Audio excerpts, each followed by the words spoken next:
எங்கள் அப்பா அவரை விட என்னை அதிகமாக புரிஞ்சு வச்சுக்கிறவங்க வேறு யாரும் கிடையாது. அவரோட ஹெல்ப் இல்லாமல் என்னால் பாஸ் பண்ணியிருக்க முடியுமானா டெஃபினெட்லி நாட். அவங்க அப்பா தான் எல்லாத்துக்குமே. இப்போ டெல்லியிலேருந்து ஃபோன் வந்தது, இப்படி ரிசல்ட்டு வந்துடுச்சு, நீ பாஸ் ஆகிட்ட அப்படின்னு சொன்ன உடனே ஒரே சந்தோஷம்தான்.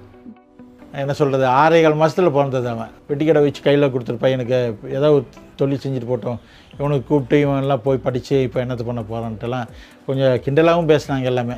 நாங்கள் அதெல்லாம் காதிலே வாங்கலை.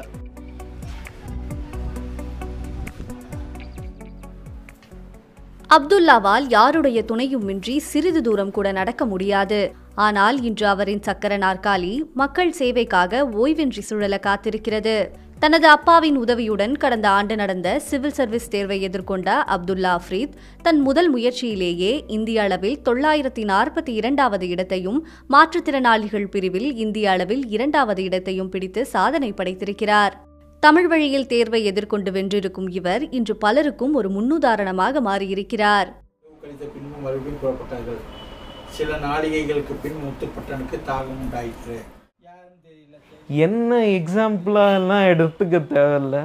என் அப்பா போடா உன்னையே பிடிச்சிட்டு கிடக்கணும் அப்படின்னு விட்டுருந்தாங்கனாலோ, என்னோட வாலண்டியர்ஸ் மென்டர்ஸ் உன்னையே பார்த்துட்டு இருந்தா நான் மற்ற ஸ்டூடெண்ட்ஸ் எப்போட பார்க்கறதும் உன் கம்பெனியை பார்க்கறது தான் எனக்கு வேலையான்னு விட்டுருந்தாலோ ஒரு ஆள் வர முடியாது. அதனால தான் சொன்னேன், நான் பெருசு கிடையாது, I am not a inspiration. எனக்கு ஹெல்ப் பண்ணுறவங்க தான் பெருசு, அவங்க தான் கிடைக்க மாட்டாங்க.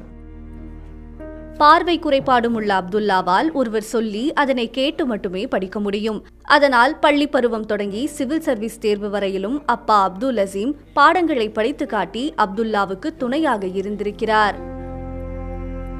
+2 முடிஞ்சோடனே சொன்னாங்க, காலேஜ் சேர்த்தும்போது இங்கேருந்து எதுக்கு பிஹெச்டி சேர்த்துனேன், அவ்வளோ தூரம் போயிட்டு வர முடியுமா, உன்னால் முடியுமான்ட்டு எல்லாம் தடங்கள் நிறைய வந்துச்சு. யார் பேச்சையும் கேட்க மாட்டேங்கிறேன், பையன் பேச்சு கேட்டு போகிறான் பண்ணுறான்ட்டு. அதே மாதிரி பையனும் படித்தான், நானும் படிக்க வச்சேன். எல்லாம் இப்போ என்ன அப்படியே திரும்பிட்டாங்க, நல்லா படிக்க வச்சுட்டேன், ஃபேமிலியிலே இருக்கிறாங்கிட்ட அவங்கவுங்க ஃபோனில் ஸ்டேட்டஸ் போட ஆரம்பிச்சிட்டாங்க. அதெல்லாம் தாண்டி வரும்போது எனக்கு இருக்கிற அது சந்தோஷம் இருக்குல்ல, பயங்கரமான சந்தோஷம்.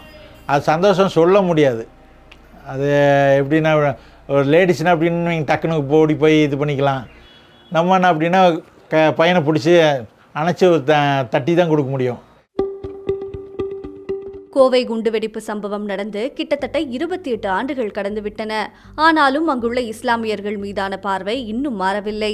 இப்படி தொடர் புறக்கணிப்புகளால் அடிப்படை வசதி கூட கிடைக்காமல் இஸ்லாமிய சமூகம் அங்கு பின்தங்கியிருக்கும் நிலையில் அப்துல்லாவின் இந்த வெற்றி தங்களின் அடையாளத்தை மாற்றும் என அசீம் நம்பிக்கையுடன் காத்திருக்கிறார்.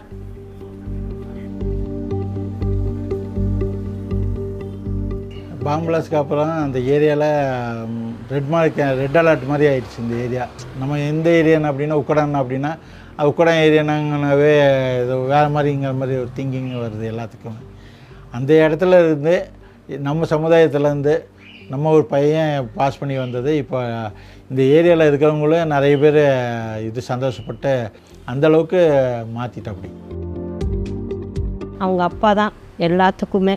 நாங்கள் கூட அவங்களுக்கு உடம்பு சரியில்லாமல் போது கஷ்டப்பட்டோம். நாங்கள் ரொம்ப அவனுக்கு கஷ்டப்படும் போது, உனக்கு வேண்டாடா இவ்வளோ படிப்பலாம், நீ வேறு படிப்பாவது எடுத்து படி அப்படின்னு சொன்னதுக்கு அவன் மாட்டேன்னு சொல்லிட்டான்.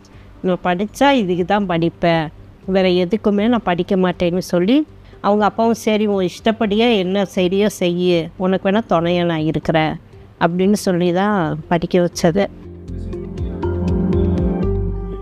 ஃபஸ்ட்டு எல்லாரும் சிவில் சர்வீஸை பார்த்து பயப்படுறாங்க, அந்த பயமே இருக்கக்கூடாது. அதுவும் ஒரு எக்ஸாம்.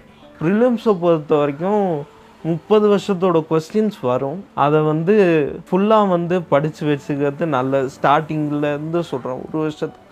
அதே மாதிரி நோட் மேக்கிங்க்கு ஜாஸ்தியான டைம்ஸை செலவு பண்ணிவிட்டு நம்மளோட அந்த ஸ்டடீஸு அந்த ரிவிஷனில் டைமை விட்டுறக்கூடாது.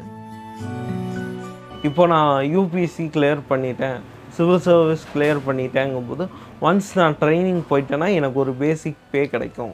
அதை வச்சு என் ஃபேமிலியை நான் நல்லபடியாக பார்த்துக்கலான்னு நினைக்கும் போது ஒரு ஸ்பெஷல்லி ஏபிள்டு கூட இந்த ஹாப்பினஸை ஒரு கவர்மெண்ட் எக்ஸாம் வந்து தருது, அதுவும் இந்த டாப் லெவல் கவர்மெண்ட் எக்ஸாமே வந்து தருது அப்படின்னு நினச்சி பார்க்கும்போது ரொம்ப ஹாப்பியாக இருக்குது.